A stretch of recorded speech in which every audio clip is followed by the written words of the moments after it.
Alright folks, welcome back. So this is my video for the do-it-yourself portion of the mech, of the spider mech here. I made a short video, probably about a minute and a half video of the function of this. I know it was a short video, it was very limited, but the only reason is because the app to control this mech is the app is in my phone, and it's the same phone that I'm shooting this video with, so I can't really show you much of the function other than when it was on standby searching for the signal for the phone. But you could tell how smooth it is, and there has been some mechs out there, some RCs that are fairly close to the 1/18 scale, or something that you can modify into the 1/18 scale out there, that but those spider mechs are kind of like, they kind of shuffle more than they walk. That's one of the things that was really attractive about this mech, the Mekamon, that it actually it walks. I mean, it picks up its legs. And through the app you can actually control the height of how high it's gonna step, how low it's gonna step, if it's gonna do more of a shuffle than a walk, the distance of the legs when it's walking. So it could walk like this from a far distance, or it could keep its legs close and walk, closer to its body. So you could control all that, even the height. So how high it's gonna be when it's walking, or how low to the ground it's gonna be. So depending on the terrain, you could just do so many modifications to that. The speed of when it walks, how it turns, all that good stuff. I mean, there's so much to that app. And it's not like an Arduino type of robotics thing. You don't have to program anything. It's a sliding scale. I want it to go faster, so I just lift it up, to 75% of its speed. I want to go slower. I just slide down the scale to 50% of its speed. Height and length and all that stuff works the same way. It's just this. It gives you all these bar scales, and you could just slide it up 50%, 100%, 25%. And even the light, you can control the different colors. It's a real awesome robotics toy. I wish it just maintained its popularity and it sold more. One of the functions too is that you could have virtual fights. You could also fight other Mekamon robots. It was a real cool toy. Wish it just, like I said, wish it just grew in popularity and maintained its status. But it just kind of died out. It fizzled out, from my understanding. I could be wrong. But the robot itself, it's on eBay. There's actually about 10-15 sellers out there. They sell them. This is how it originally looks. Well, this one's kind of been beat up by myself. But this is what it kind of looks like. And it's fairly compact. There's not much to the body. It does have a crab-looking body, which is pretty cool. And it has a head here that I've taken apart. The biggest problem with this toy, that if you buy it now, is that the batteries are usually dead and they're not rechargeable. They are rechargeable batteries, but they've died out. They've lived out their lifespan, which is a little bit weird because most LiPo batteries last a fairly good amount of time. So that you might be able to buy one that's cheap, like mine. I bought mine. I just kept my eye on them on eBay, and I found some that were like 40 to 60 bucks. But with, of course, a stipulation that the battery is dead. I took a gamble on it. I bought one, and I tried to see what I can do, and this is how I bypassed it. So this is the battery compartment. It's got two little toggle switches, not toggle switches, but push button, and you just squeeze on both sides, and it comes out. So originally, when you take that out, the battery, this is the battery compartment. The battery is going to be connected to the lid, right here. So it's going to be a big block that just slides in there, and it slides it snug in there. It's fairly easy to take off. There's two screws there. The battery pops off, and that's it. I mean, you take off the battery. If you find one that has a rechargeable battery, awesome, and it's still valid and cool. But the best thing you could do is bypass that battery. It's fairly easy. All you need is some soldering iron and some soldering wire, and that's it. There's a little picture up here that you can see.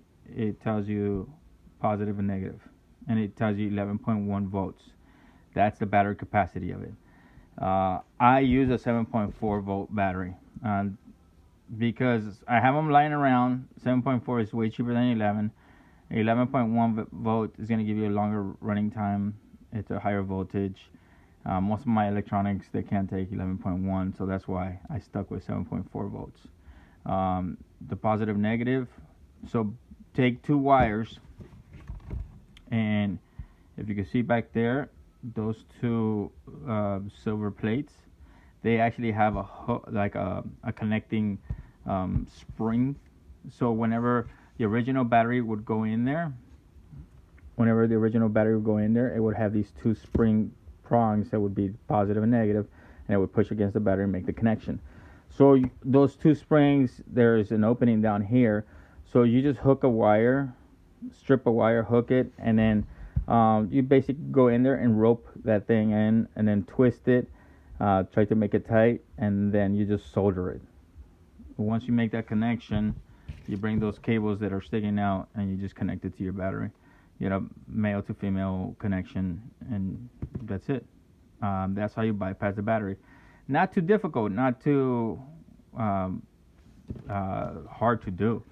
I was contemplating taking it all apart and getting into the nitty gritty of it all, but it's time consuming. And what I found out with a lot of RCs that are very compact is that the way they build them, sometimes there's little parts, little gears, and I didn't want to mess with it. Is that what I'm going to find here if I take it apart? Not sure. But I mean, this is pretty compact vehicle, and because it is compact, I mean, the spacing of this is fairly small, so I thought I could work with it. And sure enough, I did. I was able to work with it, just as it was. So the less compromising of the vehicle I do, the better. Which brings me up to my other point. So when I wanted to, of course, customize this, I wanted to paint it. So I saw all these arms, they have a bunch of screws. So I was thinking, hey, that's gonna be easy. Take it apart. There's only servos in here inside the arms. There's no real gears that I know of. There's no real need for gears if it's just straight up servo connections or micro servo connections. Those are usually self-contained. So in my process of taking it apart, so I could paint each segment of it, as you can see, lighter brown, darker brown, I came up with a problem. So this is the leg. This is the leg that I took off initially and painted. You see all these screw connections, and these screw connections are tight. I mean, they're not easy to take off. That was problem number one. Once I took them apart, I went ahead and painted them, and then I tried putting it back together. Fairly simple, just put it all back together. Oh yeah, there's this sensor that goes in here in the leg. So because of the toy, when it fights other toys, it has the ability to kill one of your legs, or destroy one of your legs. So so yeah. Anyways, but going back to the modification, when I put it back together, I squeezed it as much as I could here, and then I started putting in the screws. Once I started putting in the screws, I started noticing there was a crack that started building here. I'm not sure if you could see it. And right there's a little tiny hairline crack. It happened on both sides. This one just popped off. The design, to tell you the truth, I'm not sure why the engineer would do this, but the design is fairly, I don't know, it doesn't make any sense. So there's an inside point of contact that makes that seal, that tight, what is it called? I guess the joint, I don't know, point of contact. That's the point of contact, the only point of contact for the whole leg. It has all these screws that create torque against this one joint. And then this one joint it's really not solid. I mean, you have these little bars here on the side, but apparently they don't do the job that is intended to do. It does the job, I guess, originally, but my modifications kind of compromised it, I guess. So they cracked, and then I thought it was just a one-off, so I worked with my other pieces, and no, it happened almost all the time. As much care as I took, it seemed to crack almost every joint cracked, and always in the same spot, right down the middle. So I did contemplate taking off those little pieces that support the inner ring from the outer ring, and then filling it in, and then putting an aggregate. That way, it becomes more of a solid piece. So, yeah, that's pretty bad design. It's not bad design because the functionality when it came out of the factory, and none of these were broken. So whatever they did, however they put it together, it never compromised this. I don't know if they took very good close care of how much torque they put into each of these screws for this leg, but it never cracked them. All the three Mekamons that I have, they don't have any of those cracked joints. It's only when I modify it when it cracks. The thing is that because of these points of contact, I don't think even if it cracked and it broke off, that unless you have both sides that crack and break off, that you'll have a problem still controlling this, because there's a lot of torque that holds this leg together, and it still has somewhat of an integrity here. If you want to reinforce this joint, I would just suggest putting glue in the middle, letting it dry out, give it a day to dry out. Some serious good crazy glue. If you have aggregate like Johnny Weld, the stuff that I use, put it in there, and it'll really strengthen this joint out. That's one of the biggest struggles taking this leg apart. What I subsequently found out that all these other screws, they're very difficult. They have lots of torque that you need to take these off. So I didn't even try. What I ended up doing is masking as much as I could with painter's tape, and then spray painting it. Sometimes I just used just regular acrylic paint and brush, and just did that. I think it's better just to mask it and then paint it any which way you can. You're gonna try, I don't know, for me, I try weathering it anyway, so it's not gonna look perfect. So even a paintbrush, your rudimentary way of painting it would still add to that weathering nostalgic look to it. So I would suggest just don't mess with the legs. Just bypass that, and it'll save you a lot of headaches. Beyond that, so there was a little tiny head that was here, the arachnid head.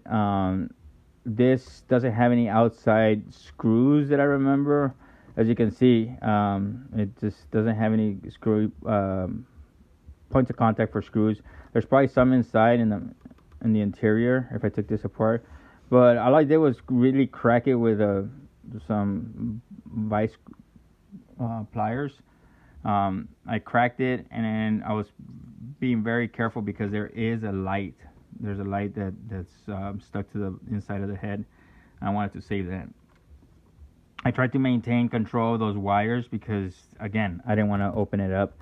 So I soldered the wires, put extension connectors on it, and then put this light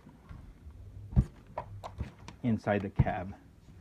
So that way it has some realistic interior cab lights. You can see the bar right here. And it's just basically running through it.